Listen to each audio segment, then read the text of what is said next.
Welcome to another episode of My Favorite Alpha. We're here at the legendary Onkyo House in Tokyo, and today we have 3 musicians performing together for the first time, at least for us, on our channel. I'm very excited to introduce you to the artists. Let's go.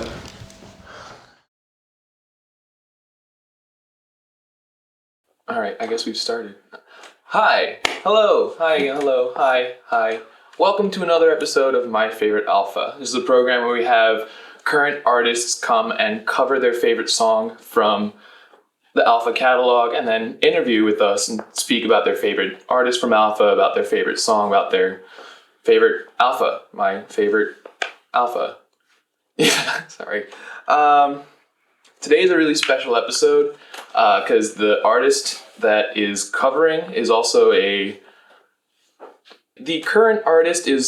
works with the Alpha artist, so it's a cover, but it's also kind of a collaboration. And we have the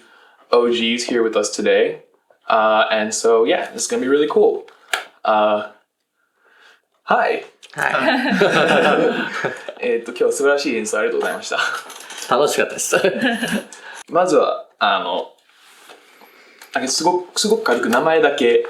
リサ・グレイさんと日向俊文さんと、中西俊はい。俊弘さん、はい、すいません、申し訳ありません。いやいや年と年ですぐなんかそうだね。頭がこんがらがってしまってすいません。大丈夫です。まずはちょっとリサさんの紹介をしたいんですけれども、リサさんは日本生まれ日本育ち。そうです。で、第66回全日本学生音楽コンクールのチェロ部門高校の部1号。そんな時もありました。すごい昔の話で、フランス語喋れないんで、その、Conservatoire de Paris の発音とかわかんないんですけれども、もともと、その Tokyo University of the Arts、東京芸術大学で、習ってて、そうです。付属の高校から通ってて、はい、で、芸大の3年生の頃に、日本語で言うと、パリ国立音楽院っていうところに留学して、そっちを卒業して帰ってきました。で、最近っていうか、卒業してからは日本に帰ってきて、ずっと日本でいろいろライブとか、あと、レコーディングとかに参加してる感じ。で、最近はその日向さんの一番最新のアルバムに演奏してるっていう。なんか他に知ってもらいたいこととかなんか知ってもらいたいことで。特に大体そんな感じで合ってます。次にリサさんに日向さんのちょっと紹介をしただけ。僕の紹介を？はい、リサさんに日向さんが誰かっていう。それもう出会った時から始まるってこと？いや、もう知ってることを日向さんの全部の知ってることをリサさんがちょっと一度なんかまとめる感じで説明してもらえますか？作曲家の方。そうですね。それしか知らん。世代が違うからね。だからそれはそもそも、東京ドラマのね。ドラマのやつをやられてるっていうのを私のファンの方が教えてくださいました。かなり前ですけどね。じゃあちょっと僕が軽く付け加える感じでどんな経緯か想像して話すの。Yeah, that's a good one. これクイズって感じ。クイズまではいかないです。いや、私も謎というか、私もどんな方なんだろうってずっとレコーディングする前からした後から今もずっとなんか知りたいなって思いつつ、あまりお話しする機会もなく。なんかミステリアスなそうですね、ミステリアス。それをその辺世界的にミステリアスな日向敏美さん。ですよね。やはり世界的なミステリアスな方なんですね。やばい。まあ作曲家だからね、その表にそんな出ないから、で僕はちょっと名前だけですよね。軽くなんか少し説明してみてもいいですか？はい。間違ってたら言ってください。出身は東京ですよね。そうです。ウィスコンソンのアッシュランド、ウィスコンソンのノースランドコレッジに1975年からアメリカでそうですね。習ってるまあそれは普通の学校だったんだけど、ね、カレッジで。でそこからバークレーに転校ですね。して、またそこからそこまでジャズが合わないみたいな感じ、合わないっていうかクラシックをもっとやりたいっていうもう一回やろう感っていう感じ。じでUniversity of Minnesota Duluth のそう音楽部かなそう音楽部です。にまた転校してそこで卒業して1年ぐらいミネソタでミュージシャンとして活動してから日本に帰国した感じですよね。そうですね。で帰国してからは自分のスタジオ ABR とその ABR コーポレーションを大輔さんとはい弟ですけどね。でアルファとの関わりは1985年にそのサラーズ・クライムが初でこれでもアルファだけじゃなくて日向さんの初のアルバムですよ。そうです。最近その一番日向さんの後ろにある「Angels in Dystopia」っていうアルバムをリリースしたっていう感じですよね。なんか追加で説明したいとか知ってほしいものとかってありますか？その最初のアルバム作った時にその作った時の何ヶ月か前その時に中西君と出会ったんです。それでまさしくここ音響そうかオーケストラが入れる方の大きいスタジオで、そこで録音した時のバイオリンセクションのリーダーみたいなのが中西君だったんですよね。懐かしいね。それでまあそれ最初に僕がコマーシャルの仕事が始めてて、最初にフルオーケストラで撮った時のコマーシャルだったんで、すごい自分的には緊張してて、それでオーケストラって何人もいるじゃないですか。もう圧倒的にこう僕一人みたいな感じで、それで中西くんが唯一このスコアいいねって言ってくれたんでそれでもうすごいホッとして、それまでも撮り終わるまでもうビビりまくりで、もうそういうシチュエーションだったんだけどね。それでその時初めて知り合って、で何ヶ月後に自分のソロアルバムを作るので、もう中西君に頼むしかないなと思って、それでやってもらって、それでアルバム2枚ぐらいで彼にバイオリン弾いてもらって、でもうそれはもう本当にね、バイオリンとピアノの、デュエットみたいな曲ばっかりだったのに、そこでじゃあ中西さんも一言日向さんって言ったら中西さんからだったらどんな方なんですか？そうね、さっきミステリアスって出たけど、確かにまあいろんな作曲家知ってるけどミステリアスかもね、言葉割と少ないよね。そう僕はあんまり言う方じゃないですよ。で演奏家にね。であと自分のプロモーション全くしないよね。そう自分はこんなことやってきたとかこんなことができるとかって言わないし、でまあスコアも音がこう割と少なめで一個一個に質量を感じるようなスコアを書く。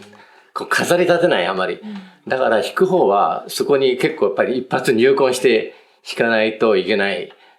いっぱいこうなんか書いてあるとその通りにわーって弾いていくとある程度形になるけど、そういうんではなくて本当にこうなんか心を込めて弾いていくとすごい力が出てくるみたいな。それが僕最初の印象はそういう印象で、他のアレンジャー作曲家とちょっと違う、なんかこう習ったことをいっぱい知識やって習ったことを書いてるっていう人ではない。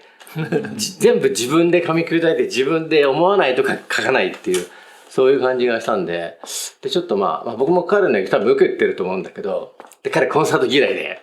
ね、コンサートやったけどね、一緒にね。でもその時またやろうよさら、コンサート嫌いなんだよねって言ってた。まあだからちょっと普通の作曲家とちょっと違う感じしたね。そうね、僕は書くスコアっていうのは、例えばこの流れがあって、例えば時々フルートでダララッタみたいなのやるでしょ。そういうの絶対入れないんですよ。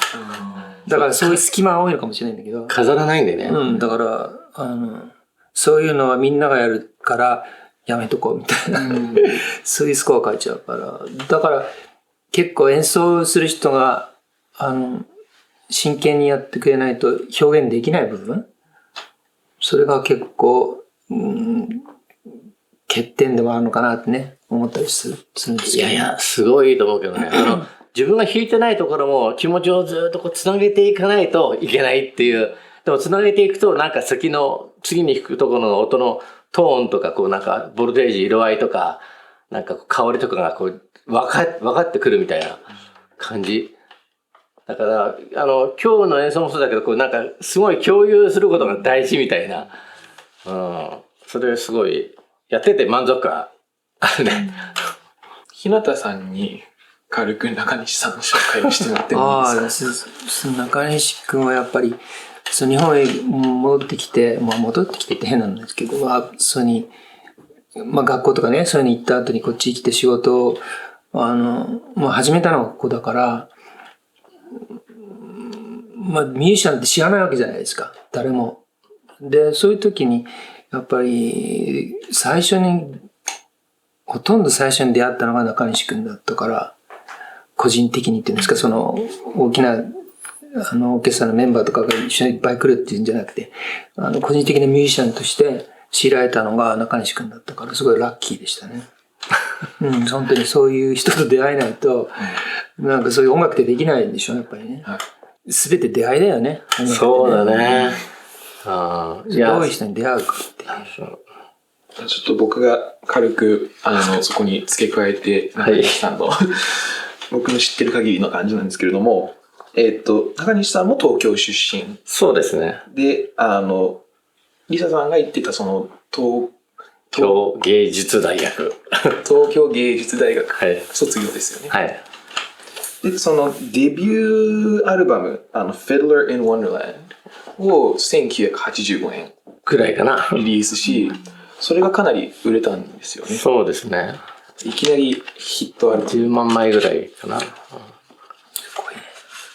ね。コンサートマスターとしてフランク・シナトラや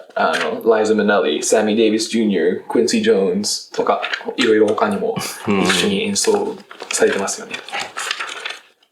あとプロデューサーとアレンジャーとしても坂本龍一さんなど井上陽水さんなどいろんな人のプロデュースとかアレンジもされてる方ですよね。いやプロデュースはしてないで、プロデュースはその人たちではなくて他のことやってるけども、レコーディングに参加したのは坂本龍一さんとか、いろいろ井上陽水さんだっけいろいろやってますけど。であと劇場のミュージカルディレクターみたいな、ミュージカルディレクターとかもされてます。そうですね、音楽プロデュース、ドラマとか。で、最近は、自分の爆行クインテット。爆行クインテットですか？なんだろう。なんていうんですか？爆裂クインテットか。爆裂。自分のやってるプロジェクトたくさんあるんでちょっとわかんないんだけど。あとビールズトリップとかクールグルービー。それビンドバンド名ですね。いろんなバンドで今でも活躍してる。そうね。ちょっと停止してるのもありますけど。あとなんか自分の楽器とかも作るって。楽器の調整、ものを子供の頃から作るのが好きだったから、設計して、発明家になりたかったこともあって、小学校の頃にこう、太陽が上がると光を受けてカーテンが自動的に開くとか、お風呂の湯が何度になるとブザーが鳴るとか、そういうもの子供の頃からよく作ってて、それで、そういうエレクトロニクスが好きだったから、大人になってその楽器、エレクトリックバイオリン、まあこれもそうですけど、エレクトリックバイオリンに機材をいっぱいこうつけて音色を変えたりしてオーケストラみたいな音を出したり、まあそういうことが結構好きになって、で機材を作ったりして、楽器の自体はまあ調整が主で、機材の方は作ったりはしますけど、機材ってそのペダルとかってことですか？そうですね、まあ改造したり、まあ自分でハンドコンでもってこうやるのも好きなんで、はじゃあい。もう本当にバイオリンを、なんていうんですか、一番もう、バイオリンでできるものの、今までできてきたことの、なんかその次を狙ってるようななんかイメージなんですけど。そうね。最初に、こんな喋っていいのかな。最初にね、バイオリンって、まあクラシック習ってきたんだけど、自分のパート譜しか見ないでレッスン、それを見てレッスンずっと受けて、オーケストラのいろんな細かい和声がどうなってるとか、バイオリンのフレーズがその後ホルンが受けてどうなってるとか、あんまり気にしないでバイオリンばっかり練習してきちゃったんで、で、バンド組んだりして、僕キーボードをやってたんだけど、学生の時ね。で、バンド組んでやってる時に、歌の人のバックで、ピアノだったらこうリズムで盛り上げたり、シンセで包み込んであげたりできるんだけど、バイオリン持つと、それができないメロディー楽器だから。それがなんかすごい嫌で、バイオリンでいろんな人を包み込んだり、リズムで人をこうなんか、盛り上げたりしたくなって、エレクトリックバイオリンを始めて、まあいろんなものがだからこうくっついて、で、機材も作るようになったり、やっぱりバイオリン用のその機材ってあんまり売ってなかったから、まあ当時は日本にエレクトリックバイオリンも入ってなかったし、バイオリンはそうだ、自分で作った最初の3台は、エレクトリックバイオリンはね。で、機材をまあ自分であんまりなかったから作ったりして、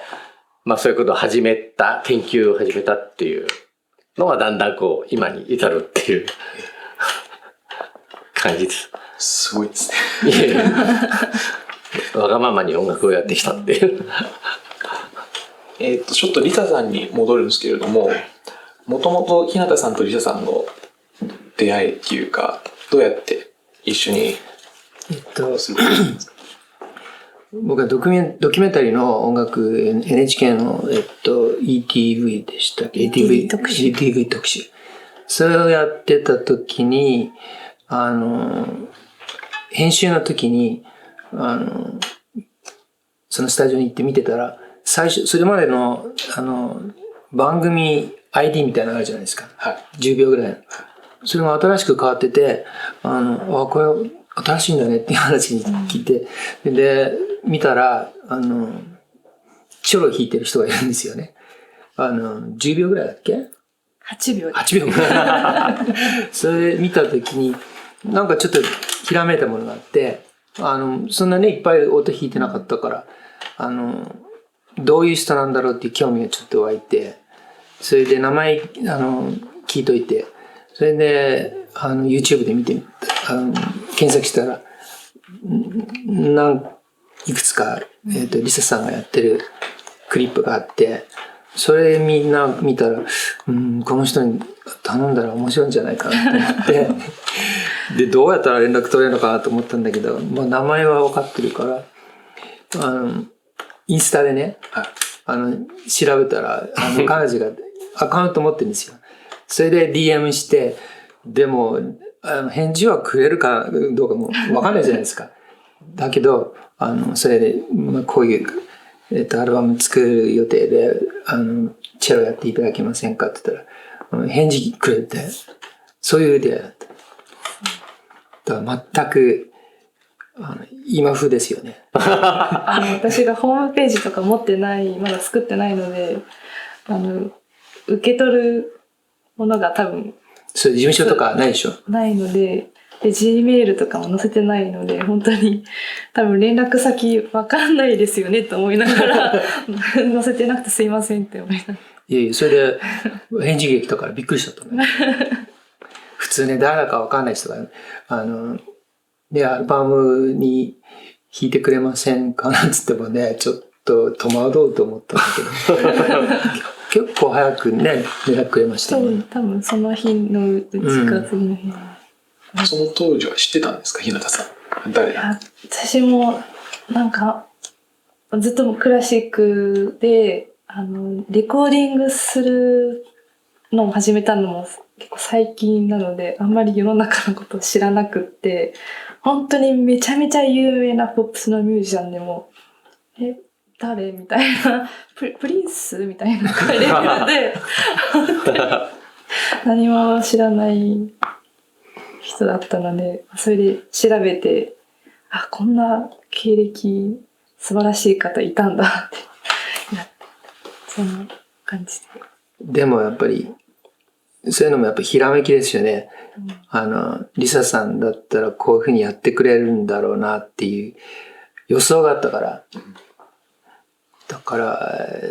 もうそれまで全然会ったこともないしね。近くでチェロ弾くのも聞いたこともなかったから。それでもね、不安はなかったです。それやっぱり、中西くんと出会った時と同じかな。うん。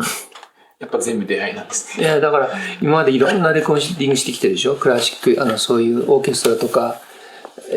カルテットとか。それはやっぱり、知ってる人とか、その分野で有名な人に頼んだりするんだけども、それが全てうまくいくとは限らないから、だから今回も中西くんの時も全く同じ、状況ですよね。なんかすごいいいものに出会う時に、こういうものなのかなってね。日向さんもリサさんも海外で結局音楽を習ってるじゃないですか。なんかもともとその海外に行こうと思った気持ちとかなんかそういうところってなんか似てるところあるんですか。まあそんなにそういうところ話したことないと思うんですけれども、もともと日向さんが海外行こうって思ったのは、僕は高校出て、高校の最後の年くらいに、どうしても大学に行く気になれなくて、それで、イギリスに行く機会があって、それでイギリスに1年半ぐらい行って、それでアメリカに行ったんですけどもね。でやっぱり、もう当時、本当に外に出たいっていう、日本以外のところで、何が起きてんだろうかっていうね、そういう好奇心の方がすごい強かったから。でも勇気あるよね。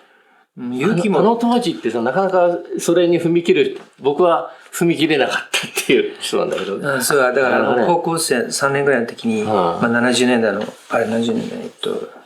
前半ですよね。で、みんな学部に行きたかったんだけど、で、友達なんかでも留学するとかなんとか言ってるのも何人もいたんだけど、結局学部行ったの僕一人だったんですよ。なるほどね。でだからそういう気持ちが強い人が多かったと。まあ、年代的にも僕よりやっぱり 2,3 年上だけども学生なんだっけ闘争、あったね。ベトナム戦争のそうだね。終わるかもうちょうど終わるあたりでしょ。でそれにプロテストしてた人たちっていうのは僕から中西君より 2,3 年上の人たちなんだけども、でも僕たちの年代っていうのはそういう人たちに憧れてたようなとこあってね。芸大でも多分知らないと思うけど、もう火炎瓶つけて投げたり、で逃げたり、僕の友達とかが屋根伝いに逃げながら、消防署のホースでガーって狙われて逃げおせた人とかいるから、結構で、いつもここにとっくり酒下げて登校して酒飲んでる学生とか、あと文化祭で必ず怪我人が出て、でその頃の週刊誌に東京の大学の中で文化祭で一番酒の量が多いのは芸大って書かれたことがあるっていうみんな結構生きてた。で僕だからあんまりそうじゃなくて、そういうのに憧れたっていう。そう憧れた。実際にはできなかった。できなかったね。ちょっと 2,3 年遅れてた。生まれたのは遅かった。だからそういう時代だったから、まあ、当時のロックミュージシャンとかみんな見てるでしょ。イギリスのロックとか、アメリカもそうだけど、そういうのに憧れて、海外に行きたい人がすごい多かったよね。だけどやっぱり、行ける人は少なかったけども、円自体がすごい弱かったでしょ。そうだね。1ドル360円みたいな。信じらんないよね、360円。ものすごいお金がかかってようなと。で僕がイギリス行ったのは、その知り合いが、バイクの会社やってて、それでそこに働きに来ないかって言って、労働許可まで取ってくれたんですよね。それで、すごく、ラッキーで、イギリスってものすごく労働許可取るのも当時も大変な国だったんだけれども、それで、そこで、アルバイトっていう、正規の社員だったかな。それで働いて、で、とりあえずどんなとこかなっていうか、日本以外のところが、どういう、その時音楽をやるつもり全くなかったし、どういうところなのかなっていう好奇心の方が強かったですね。すごいね。でもさ、僕らにとって海外って特別なとこだったよね。もう別世界で、映画の世界みたいな感じ。今はもうね、ネットもあるし、海外にみんな結構行くけど、僕らの頃は特別な世界だったよね。すごい時間かかったしね、今ね。そうだね。南回りしかないとかね。飛行機が。リサさんはなぜその海外行こうと思ったんですか？いや、西洋の文化なので、行くのが当然だって思ってて、私の周り、高校の時から行く前提で話してる人が多かったので、なんか最初から海外に留学するかしないかじゃなくて、どこに行くかっていうのから始まってて、ドイツかフランスかでずっと迷ってて、出会いがフランスの方にあったので、行くかっていう、そんな軽い感じです、私は。なるほどね。で、お二人がやっぱその日本に戻ってこようって思ったのはなぜですか？リサさんね。そもそも向こうで生活する気はさらさらなかったね。そうなんですね。そう。じゃあもう習いに行ってで戻ってくる。日本で活動するためにも一回外に出て勉強しなきゃっていう感じです。じゃあまた行く可能性もあるんでしょ？いや、遊びになら行きます。でも今音楽はね、どこでもできるから。向こうで結婚した人も結構いるよね。そう、それで帰ってこなくなる人もね。ありますよね。ひなたさんは？僕の場合は、別にそういう、一つの、アメリカにずっといたから、日本でなんかやってもいいかなっていう、そういうチョイスかな。向こうにいた時は、まだ、バンドの一人のキーボードとして、当時流行ってた音楽ってありますよね。チャートの、トップ10に入ってる曲、そういうお金を稼ぐためにはそういうバンドに入って、パーティーとか、クラブとか、ホテルの、そういうとこで、やるしか、手はなかったから。あと、LA にも行ったんですけど、LA って思ったより結構、みんな身内で、の仕事が多いんですよね。映画音楽にしても。誰かの息子とか、長い間、ハリウッドで、いた人たちが、映画音楽の作曲家も、そういった流れで続いてるから、なかなか間に入るっていうのは、難しい世界だっていうのを、もう、すごくよく分かって。それより前にもうちょっと何かやんなきゃダメだなっていうのはね、そこに入っていくには、そういう気持ちがあったから、じゃあ日本で何かやってみたら面白いのかなと思ってね。それで日本に来たんですけど。そうなんですね。先ほど、中西さんとの出会いが音響ハウスだったっていう話されたんですけれども、ちょっと軽く音響ハウスもせっかくいるんで、その歴史を少しだけ話そうと思うんですけれども、もともと始まったのが1973年の8月らしいんで、ちょうど今から1年経って50周年。で、そのアルファのレコードも何枚もここでレコードされてて、例えば、深町淳さんのオンザムールとか、吉田美奈子さんのインモーションとか、戸川淳さんの好き好き大好きとか、玉姫様とか、ここら辺全部ミックスとかレコーディングとかが音響ハウスでされてるもので、これはアルファにスタジオができる前だったんですね、きっあとなんですよ。と。あとなんですか。そうなんだ。アルファスタジオで随分このレコーディング企画もの作ったけどね。はい。うん。確か違うか、でも70、でもじゃあいろいろ一緒ぐらいか。同い年か。じゃあまあ、ミュージシャンだったらね、どっち選ぶっていうのもあるだろうから。はい。YMO とかはよくスタジオ A とかでやってて、でもあれ日本語のタイトルなんだっけ、Naughty Boys。そうかなんかそれもなんかスタジオ A となんかソニースタジオと音響ハウスでレコーディングされて確かユーミンレコーディングした時にアルファでやった記憶がある。そうですね、ユーミンの最初の4枚は全部スタジオ A で撮られてるんですけれども、その後はほとんど全部音響ハウスだと思うんですよ、実は。はい。あと山下達郎さんのほとんども多分ここで撮ってると思うし、あと竹内まりやさんのもういっぱい、矢野顕子さんもいっぱい、大貫妙子さんもいっぱい、ムーシュカマヤツさんもいっぱいっていう、もう本当多分東京の中でBattery? Yeah, just changing track. Sure.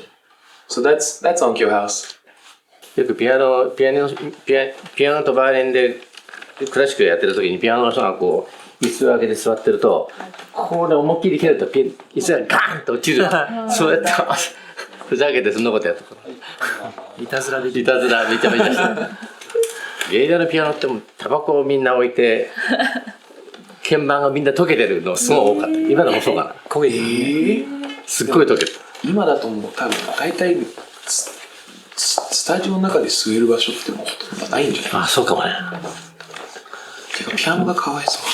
バークリーのピアノみんなそうだった。端っこがみんな焦げてる。マジで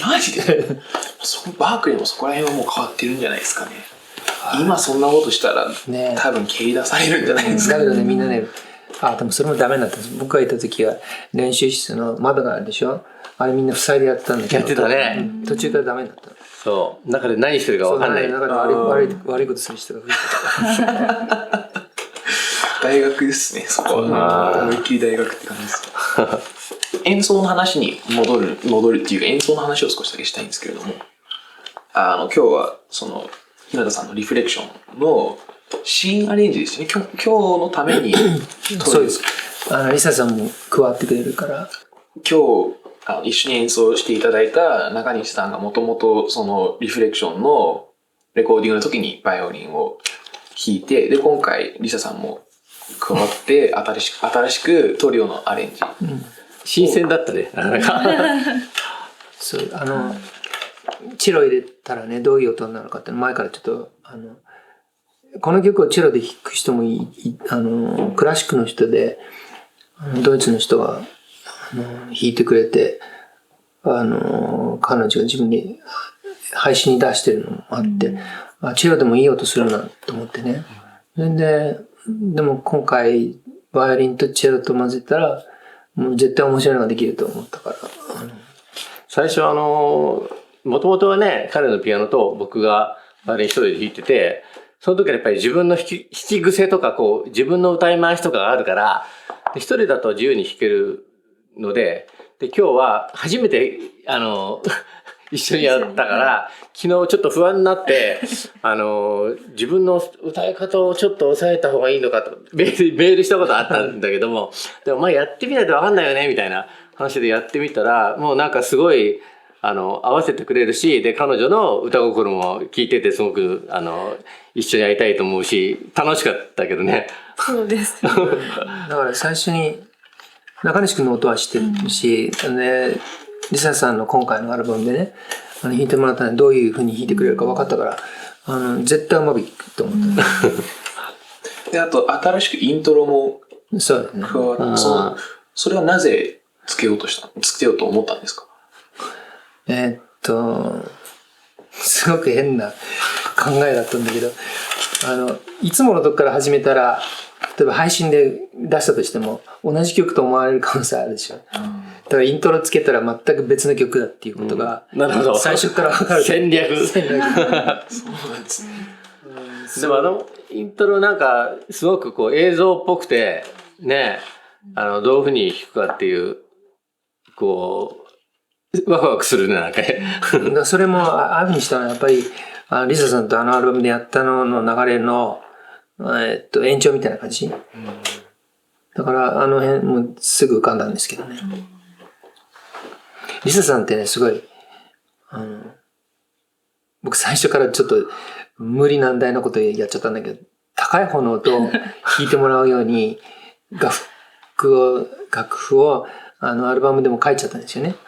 でそれでレコーディングするときもね、これちょっと高いって言ってましたよね。バイオリンの譜面かなっていう。最初バイオリンでも多分高いんじゃないかなって。最初彼女の音の入ってるやつをデータを僕もらって、でまあ彼も来て弾いてて、でもすごいビシッと綺麗にピッチも取って入ってて、これ誰弾いてんのって聞いたら彼女の名前が出てきた。そういう無理難題を彼女はうまくやってくれたんだよね。だから例えば今回のはちょっと低い方を弾いてもらうんで、ちょっと高いのも混ぜたっていうか、そのバランスがうまくいったって感じかな。なんと先ほどなんかそこまで話さないみたいなことを言ってたじゃないですか。そのアーティストに演奏する。そうで、確かリサさんのインタビューでもちょっと読んだと思うんですけれども、今回レコーディングの上そんなになんかいっぱい話す時間がなくてやったって感じ。個人的に皆さんリフレクションってどんな曲だと思ってるんですか？最後に日向さんにも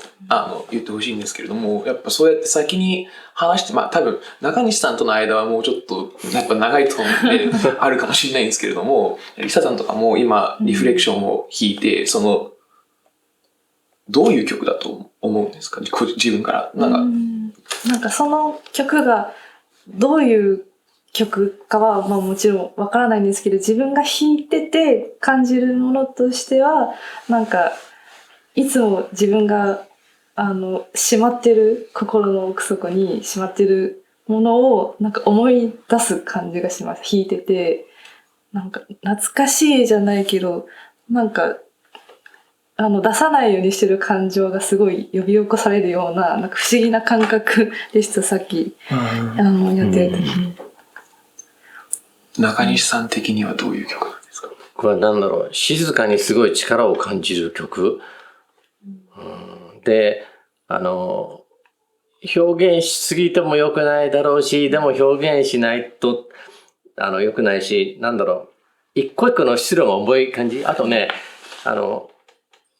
フレーズが長くて息をこうしっかりこう吐き続けて弾きたい感じのかな、なんかちょこちょこしないでこう本当にずっとこう圧力をずっと加えながら弾きたいメロディーっていう説明でわかるのかわかんないけど、演奏者はわかるかもしれない。でもピアノが動かないからっていうのはあるかもしれない。そうだね、それもあるね。なんかスローモーションの水面にインクを垂らしていく感じかな。なんかでブワーンとこう滲んでいくみたいな、そういうのが浮かぶね。なんかどんなイメージで作られたのかすごい気になってます。そうだね、聞きたいね、それ。いや、まあ偶然なんですけどね。だけど、なんて言うんだろう。あの当時変なワルツみたいなの多かったよね。確かに。作ってたの。でもこの人みたいなのは少なかったけどね。だからピアノのパートはあくまでシンプルで、バイオリンとかチェロとかそういう弦楽器がある場合にそういう人たちがこう抑揚をこうその曲のイメージから汲み取ってなんか自分たちでつけてくれるっていうのを期待して実現したらすごい面白かったっていう感じ。結果的に。だからだから当時でもそういう曲やってた人ってほとんどいなかったんだけども、でクラシックでもないでしょ、でポップスでもなくて、でただのヒーリングミュージックとかね、そういう当時あったのとも違って、やっぱりメロディーははっきりしてるから、だから僕も作っててもこういう曲で大丈夫なのかなっていうね、不安もあったけども、今思うと、そういう曲を今の若い人がピックアップして、いろんな TikTok とかね、TikTok とかリールで、使ってくれてるっていうのは、驚きですよね。リフレクションってすごく有名になって、いろんな人に知られてる曲になったじゃないですか。日向さん的に、個人的に、自分のキャリアの中でも、今になって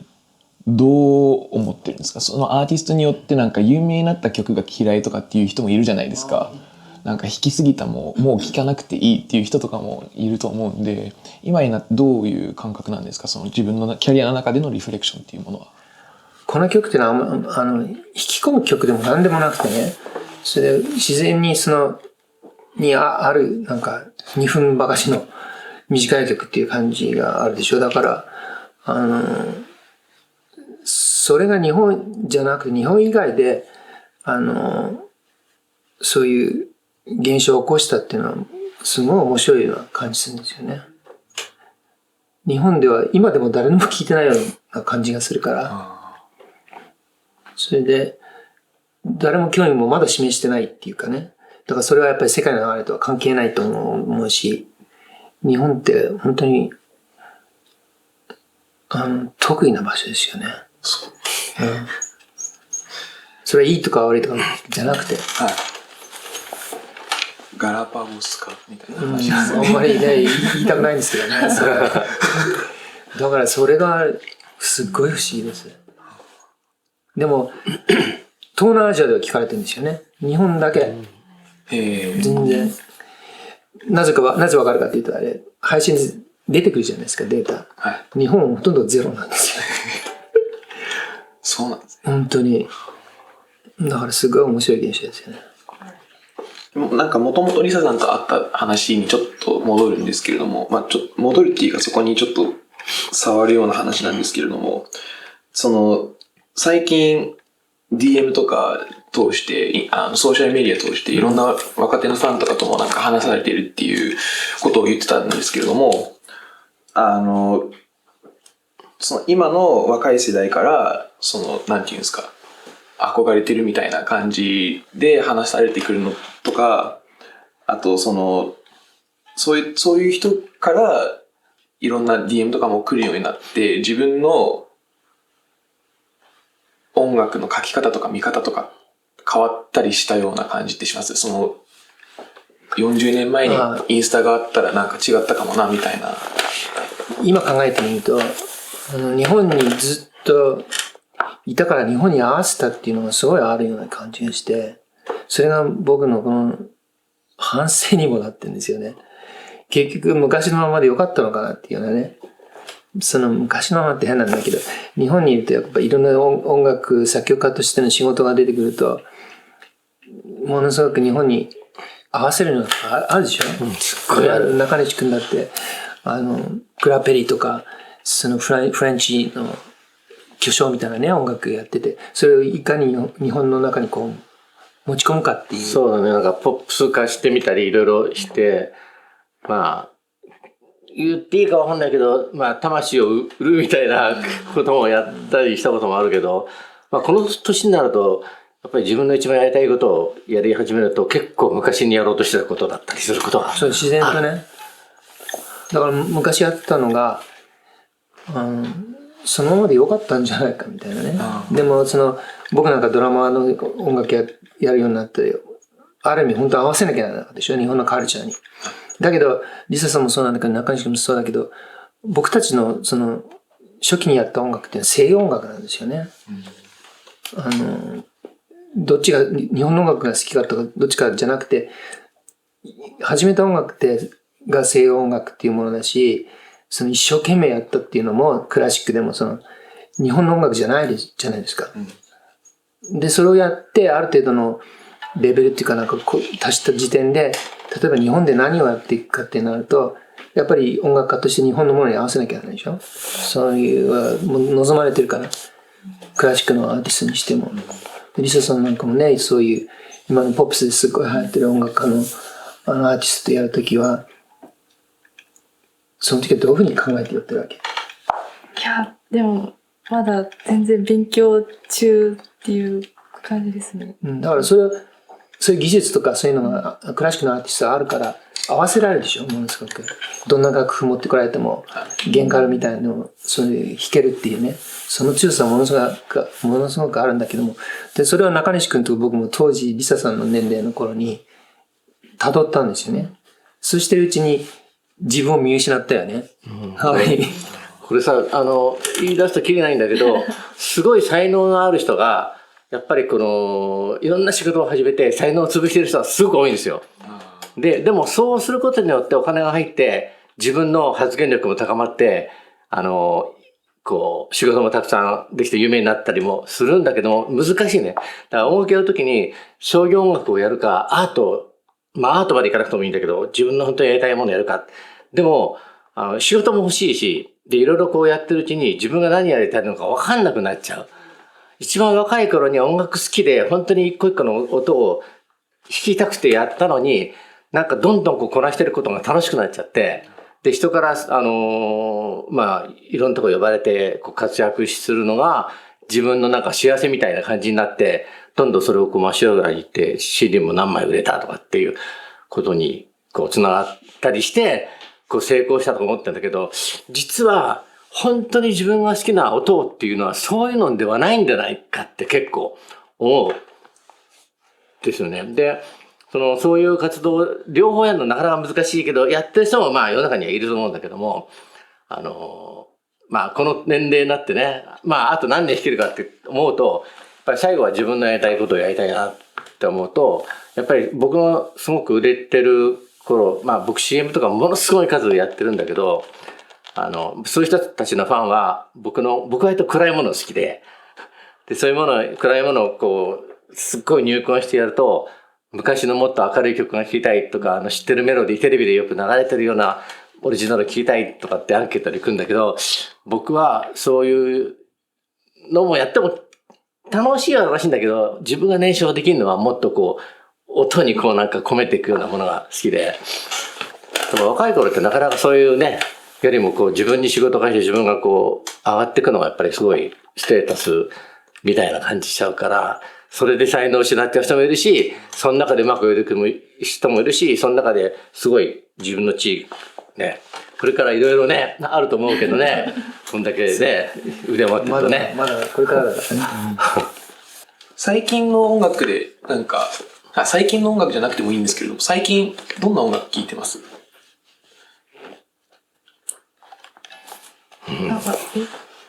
誰か、どうぞ。最近、でもSpotify とかで適当に流して、意外とラップとか聞いてたりとか、なんか全然普段聞かないようなジャンルを聞いたりとかするのハマってますね。全然通ってこなかったものを聞いてみたりって面白くて。今その中で一番気に入ってるアーティストとかは？気に入ってるアーティスト。ちょっと思い出せるかな。ちょっとあんまり名前見ないで聞いちゃってる。結構そういうもんだよね。そうです。今、勝手に次選んでくれたりするじゃないですか。そうですよね。どういうふうにアルゴリズムがわかんないけど。だからそれで、Spotify とかね、ああいうのすごいの、そこですよね。全然思いもかけない、偶然出会ったりするでしょ。そうです。YouTube 見ててもそうですよね。次々出てきて。で、普段聞かないようなのも、ちょっとおっしゃってみたりするじゃないですか。それにいいのがあると、うわーっと思いますよね。ラッキーみたいな。出会えて。だから僕も最近は、今の時代はもう昔の音楽でも何でも、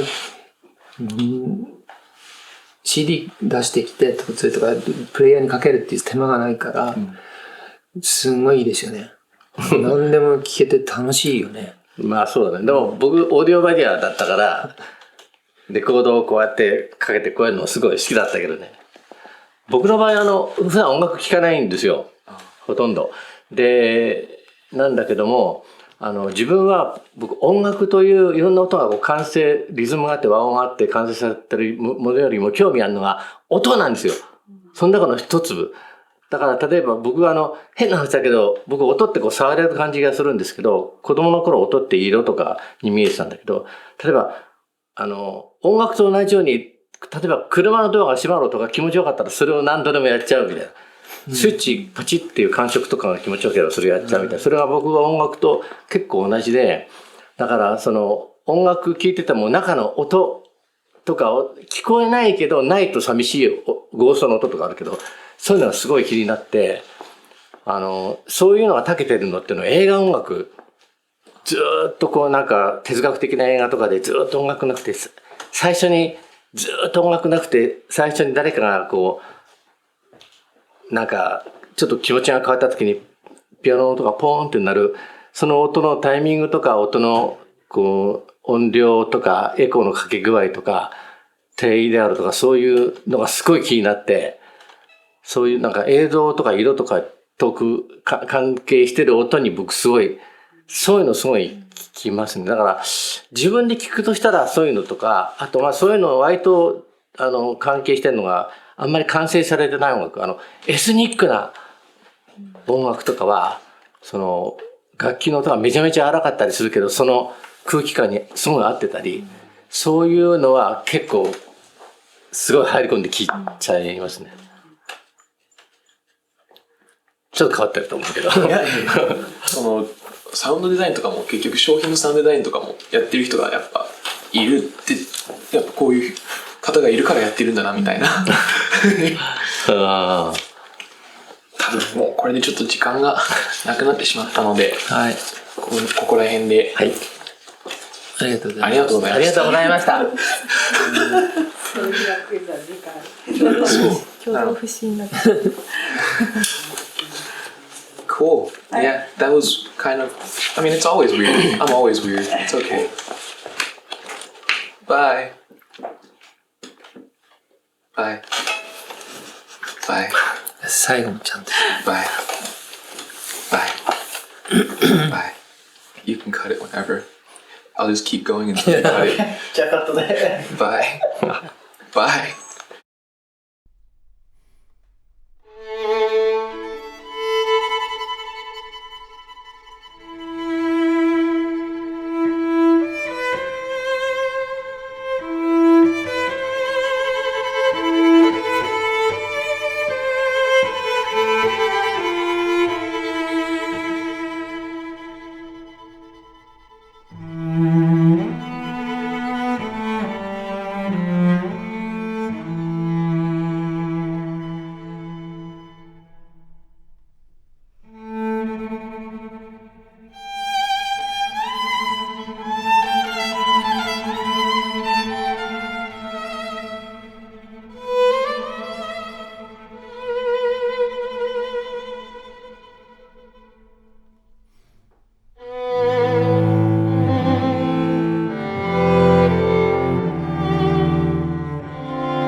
Thanks for watching another episode of My Favorite Alpha. I hope you enjoyed hearing Lisa, Toshifumi, and Toshihiro talk. Check out our last episode with Skylar Shellset right over there, and some more videos from Alpha down there. See ya.